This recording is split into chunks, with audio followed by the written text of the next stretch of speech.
Hey, so I was able to keep my eye on Mark earlier in the day, and so I have all my shares at 211.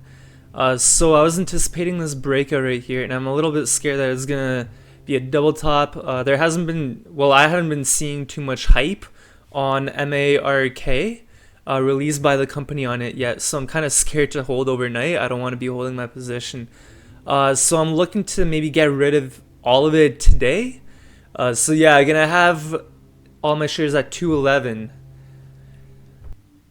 So volume is kicking in, which it really needs volume to break this intraday level. As for my profit taking, when I kind of go back to the history, look at where it's been consolidating past support and resistance levels, I'm seeing that on the 15-minute candle on the big day that it had. There's been some resistance in the 230s right here, acted as support. So it'd be nice to maybe get out some shares at 230 and then see how the chart plays out and let the rest ride. So volume is picking back up. It hit that breakout level at 125 and then it bounced off it, which is pretty typical most of the time. But yeah, it's looking really bullish right now, really nice right now. So let's see how high I could go.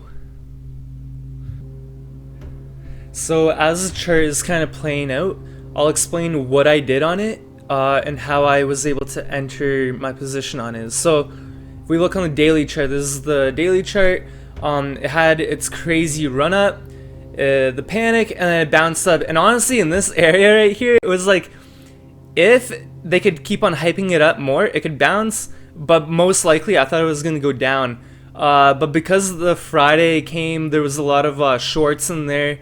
Honestly, I think this is just a short squeeze right there.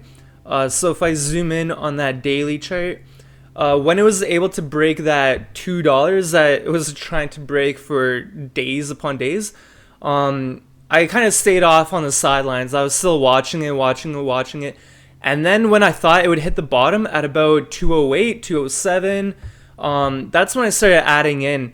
And then every time that it would spike and then come back down, I would add in on the dips right there. So long story short, by doing that, I got my average at 211, which means right here, I'm pretty stress-free.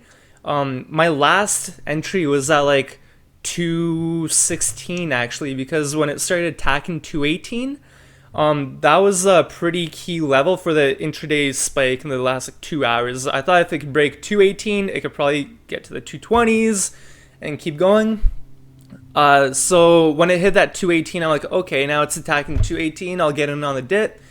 And yeah, so pretty stress-free to let my shares ride.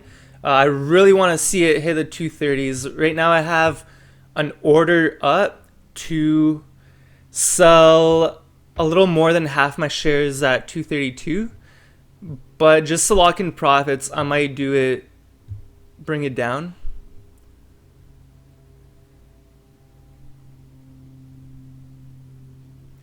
Again, I don't know how long this spike is gonna last. I don't know if it can keep running on Tuesday when markets open back up or what's gonna happen, so I might as well lock in some profits and let the rest of my shares ride.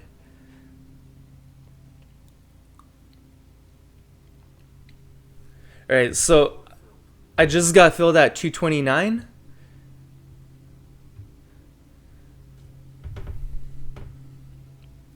And I still have a little less than half of my shares. And I'm going to see how high I can really ride this. Just play the price action. So Mark is coming back down. Honestly, I still think it has a lot of upside of it because the stock kind of moves slowly, kind of has that kind of grinding price action.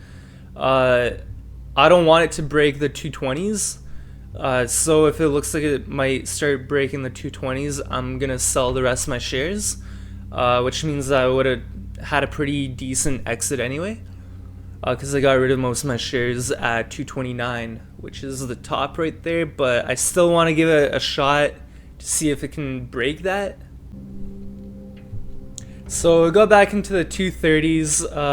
Again, I don't know how high I could keep going. I just don't want to be gambling on this because it's Friday. It's just squeezing right now. I'm not seeing any big hype on marks, so I think I'm gonna sell the rest of my shares at about 230ish if I could get that.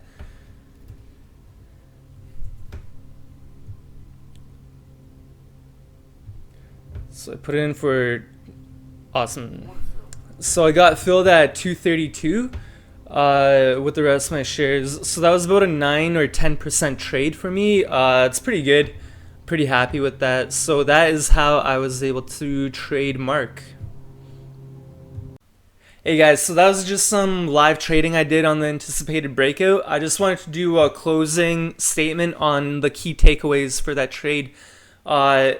So number one lesson that I learned in my experience is whenever I tried to buy 100% of my position at this breakout level at 125-ish, for me personally, I kept on getting faked out and I'd have to cut losses quickly. But when I started to see a potential breakout coming along and anticipating a breakout, I was able to get in on dips. And that way you can control your risk. And then if that breakout is a double top or it's a really weak one like it was here, you could still exit for a decent amount of profits most of the time. Like I said, that trade that I just made was 9 or 10%.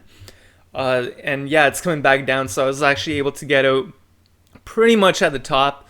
Again, I don't know what it does for the rest of the day. It's only like 3 p.m. Power hours coming along. A lot more volume is going to kick in, so I don't know what's going to happen, but at least I was able to stay safe during this trade and take profits along the way.